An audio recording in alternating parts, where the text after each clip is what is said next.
अगरि अमानत तव्हां वटि को रखी थो वञे त हिकु ॻाल्हि मशहूरु आहे तमामु घणो त अमानत में कॾहिं ख़यानत न आहे कबो।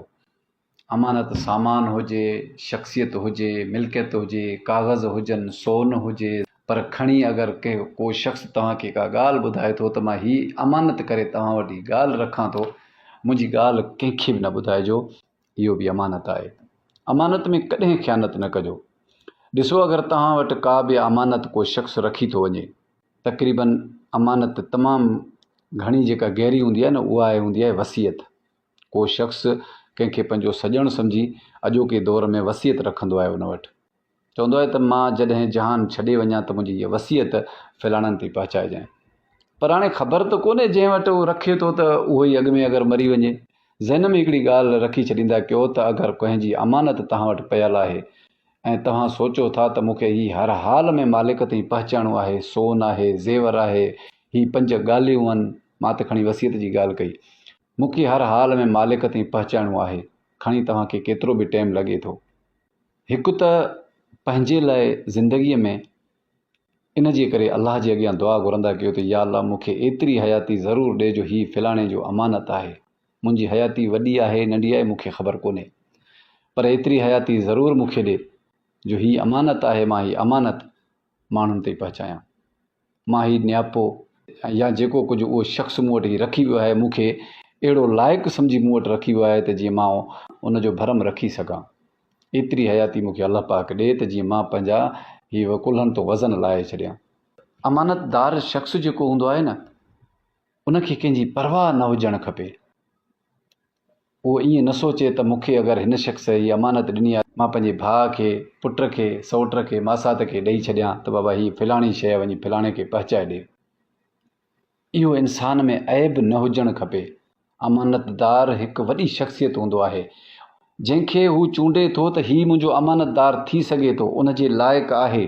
तव्हांखे हुन सुठी शख़्सियत सम्झी तव्हां वटि उन अमानत रखी।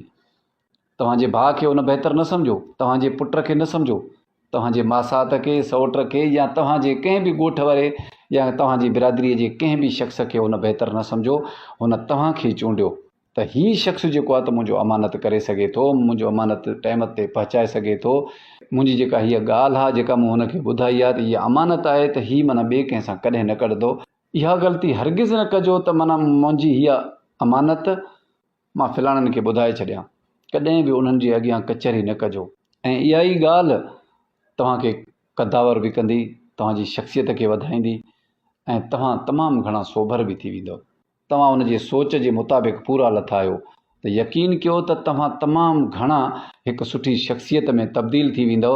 ऐं थी सघे थो त इतां खां ई तव्हांजी ज़िंदगीअ जो स्टार्ट हुजे। माण्हू तक़रीबन पैदा त थींदो आहे 40-50 साल उमिरि खां पोइ बि उनखे कंहिं ज़माने जी ख़बर न आहे हूंदी। को शख़्स नंढी उमिरि में फ़ौत थियण ते हुयो, बीमार हुयो, त उनखां कंहिं पुछा कयो त छा थो सम्झी, उमिरि तुंहिंजी नंढी आहे, बीमार में आहीं, आख़िरी स्टेज ते आहीं, अगरि तोखे कुझु थी वञे, तूं मरी वञे त पोइ? उन शख़्स चयो त मूंखे का बि मायूसी कोन्हे, उहो इन जे करे मुंहिंजी हयाती जेका आहे त उहा तमामु वॾी हुई। दरअसल मां जीअण देरि सां सिखियो आहियां, उन में ग़लती मुंहिंजी आहे। अलाह पाक खे जेका हयाती ॾियणी हुई सा उन ॾिनी, पर मां जीअण देरि सां सिखियो आहियां त इहा मुंहिंजी ग़लती आहे।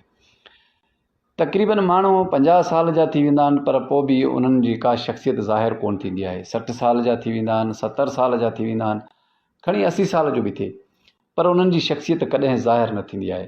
पर को हिकिड़ो अहिड़ो मामूली कमु हूंदो आहे, उन मामूली कम मां उन शख़्सियत जी सुञाणप थींदी आहे। उहो उनखे सभु माण्हू सुञाणण लॻंदा आहिनि, माण्हू उनजो एहतराम कंदा आहिनि, माण्हू उनजी इज़त कंदा आहिनि, माण्हू उनखे सही चवंदा आहिनि त हीउ हिकु तमामु सुठो सोभर शख़्स आहे।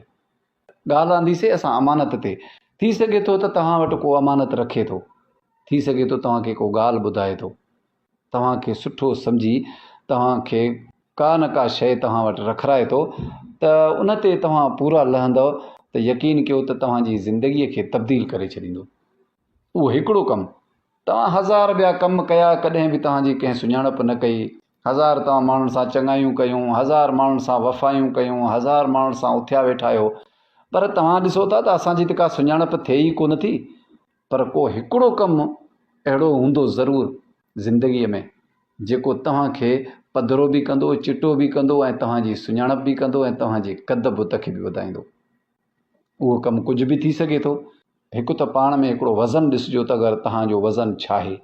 दुनिया जे वज़ननि खे त माण्हू परखे थो न, त फलाणे जो वज़न यार सफ़ा हलकड़ो आहे, ॿिए खे माण्हू तकड़ में चवंदो आहे, पर माण्हू पंहिंजे गिरेबान में बि ॾिसे त पाण छा आहे। जॾहिं को शख़्स तव्हांखे को अमानतदार करे न, त अॻ में पंहिंजे गिरेबान में ॾिसो त तव्हां इन लाइक़ु आहियो या न। पोइ जे अगरि तव्हां उन जे लाइक़ु न आहियो त तव्हां उन शख़्स खे बहितरु सम्झिजो जेको तव्हांखे अमानतदार थो सम्झे। उन जी नज़रुनि में तव्हां तमामु बहितरीनु आहियो। पोइ बहितरु थियण जी कोशिशि कयो। भले अमानत अगरि नथा रखी सघो त न रखो, पर जॾहिं तव्हां पंहिंजे गिरेबान में ॾिसी तव्हां पंहिंजो जाइज़ो वठी छॾियो त पोइ तव्हां उन शख़्स खे बि बहितरु सम्झो ऐं पाण खे तब्दील करण जी कोशिशि बि कयो। उहा तव्हांजी ज़िंदगी जो स्टार्ट हूंदो त हिन शख़्स खां मूंखे हीउ सबक़ु मिलियो आहे, हाणे मां छा हुयुसि, ज़िंदगी मुंहिंजी कीअं बि गुज़री, हाणे मूंखे बहितरु थियणो पवंदो, मूंखे तब्दील थियणो पवंदो। मां नओं मौज़ू खणी वरी तव्हांजी ख़िदमत में हाज़िर थींदुसि। तेसीं ताईं मूंखे ॾींदा इजाज़त। अल्लाह निगहबान, सदाईं गॾु।